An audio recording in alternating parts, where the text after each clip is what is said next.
Venus Fridays, tuning into and empowering the divine feminine with Venus and the moon, right? These two celestial bodies that really represent the feminine in our solar system. Venus, the divine feminine, the goddess, and then the moon, in so many cultures, predominantly has been seen as the feminine as well, and it regulates our cycles, and it's a way we can tune into the cycles in a really clear, close, short chunks of time way to co-create what we want to be making happen in our own lives. So the moon moved into Libra yesterday. So we have the moon in Libra. It's still in that relationship oriented energy, right? So relationship energy could be up, or that's something that we can use the opportunity to kind of look at with where the moon is right now.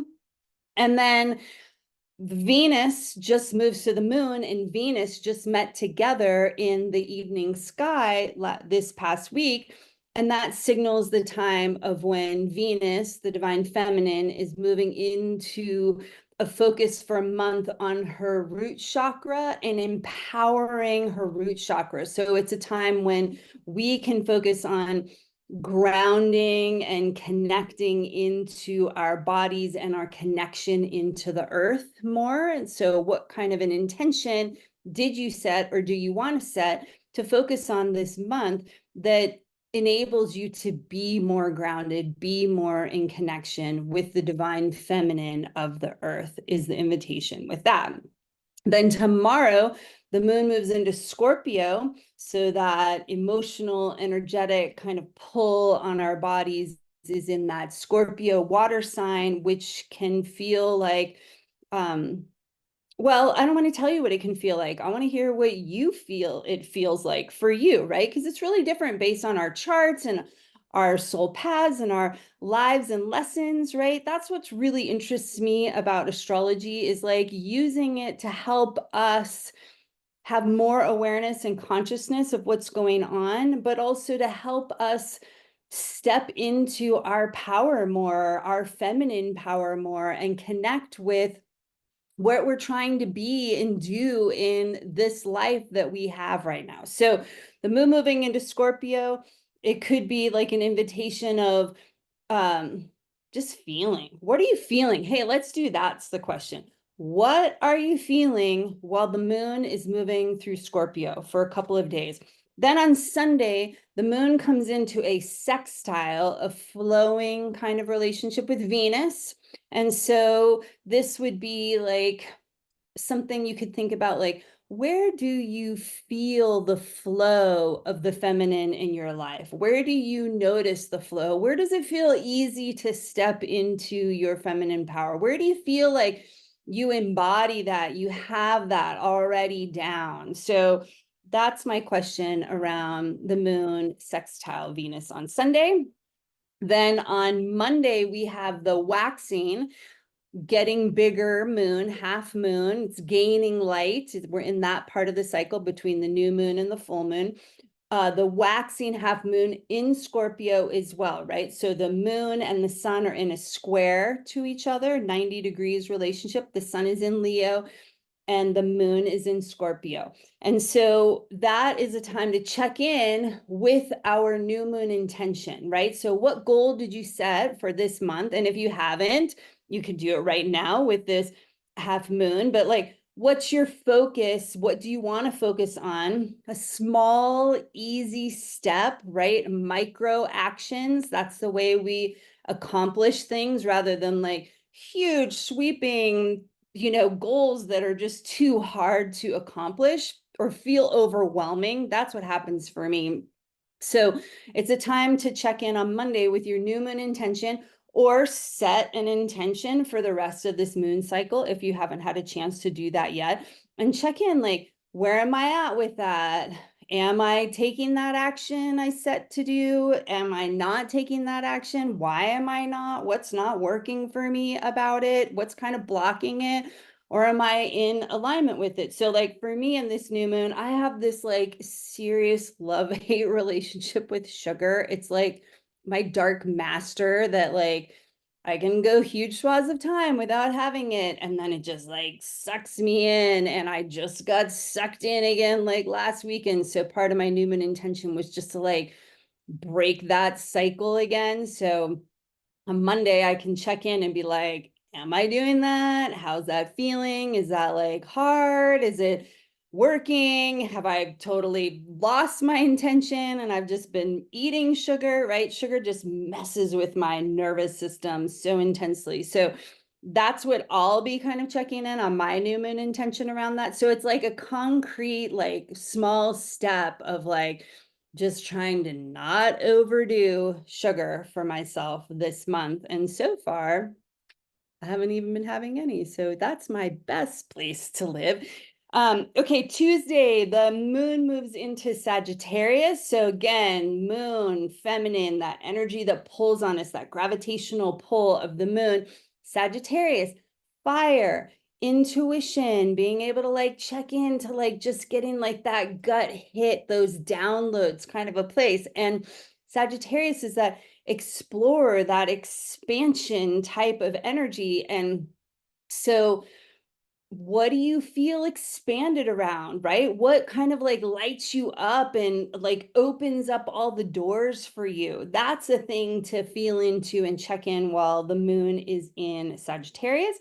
And then Wednesday is a big day in astrology again. So we have retrograde Mercury moves back into Leo. So it's changing signs, going back into Leo. So our mind, our mental, our awareness, the consciousness planet that represents that is moving from Virgo, that priestess, druid, sacred focus energy into a connection to like our own divine nature, right? So it's like the head kind of like moves into the heart of Leo, right? That feeling. It's a good time to think with the heart and be conscious with the heart as we're making choices or feeling things or thinking about things, right? That dropping that energy down. Also, it's Mercury retrograde, which is a more of a kind of a stillness, sort of going internal type of energy as well, right? And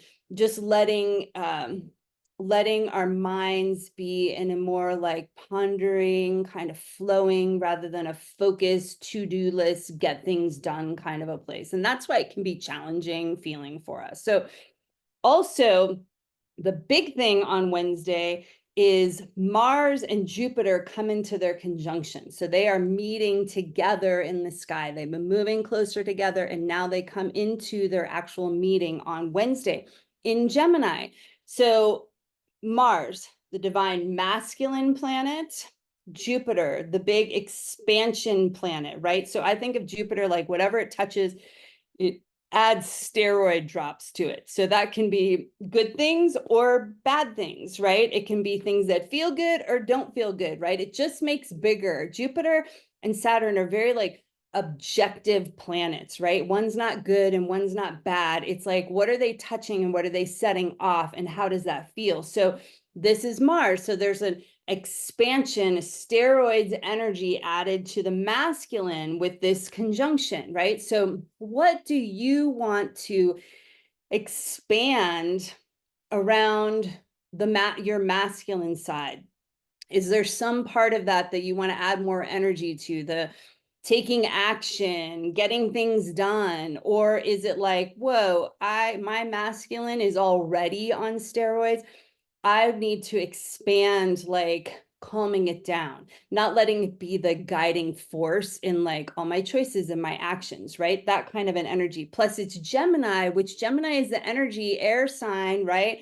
Moving quickly, wants to get us out of the boxes that we hold ourselves in. So even a broader question is like, how do you want to help the masculine get out of the tight patriarchal box that it's been living in for thousands of years, right? Like, oh my gosh, let's like set it free so it can all come back into more balance. So those are some things that you could think about with that, as well as if you wake up early, it's a great morning to see Mars and Jupiter come together. So I'm just going to show that quickly in Stellarium because you know I love Stellarium and looking at the night sky. So here we are on Wednesday, August 14th at 5 a.m., right?